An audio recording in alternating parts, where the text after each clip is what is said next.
Updation entry place করবো।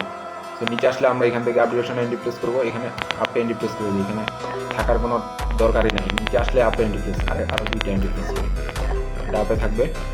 5টা entry place করছি বিকজ এখানে কনফার্মেশনটা স্ট্রং। এখানে 3টা লজিক আছে, 3টা লজিকের উপরে আমি এন্ট্রিটা প্লেস করছি। নাম্বার 1 লজিকটা হচ্ছে train line and support level breakout. এইখান থেকে সাপোর্ট লেভেলটাকে ফুললি ব্রেকআউট করছে, এখান থেকে ট্রেন লাইনটাকে ফুললি ব্রেকআউট করছে, অ্যান্ড এখানে একটা হিউজ বি একটা ক্যান্ডেল দিয়ে ব্রেকআউট করছে, এখানে একটা বি ক্যান্ডেল দিয়ে ব্রেকআউট করছে। এইটার পরে কনফার্মেশন ফুল ডাউনের দিকে, সবার প্রেডিকশন ডাউনের দিকে। সো এখান থেকে সেলার বেশি পাই গেছে, এখান থেকে ম্যাক্সিমাম সেলার অ্যাক্টিভ হবে। তারপরে কনফার্মেশন হচ্ছে এখান থেকে যদি আপনি খেয়াল করেন রিজেকশনগুলো ক্যান্ডেলে দেখেন, এখানে রিজেকশনগুলো ক্যান্ডেলে দেখেন, প্রত্যেকটা ক্যান্ডেলের রিজেকশন ডাউনের দিকে। সো এখান থেকে আপের কোনো সিগন্যালই নেই।